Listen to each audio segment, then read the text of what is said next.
Guys, welcome to my channel Shubho lifestyle.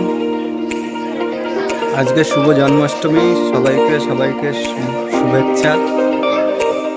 এই দেখো guys, এখানে তালের বড়া হচ্ছে, তার সাথে লুচি হবে। লুচি সব থেকে যেটা মেন জিনিস সেটা হচ্ছে তালের বড়া।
এটা আমাদের জেঠু, এই জেঠু পুজো করেছে, সবকিছু করেছে এই জেঠু।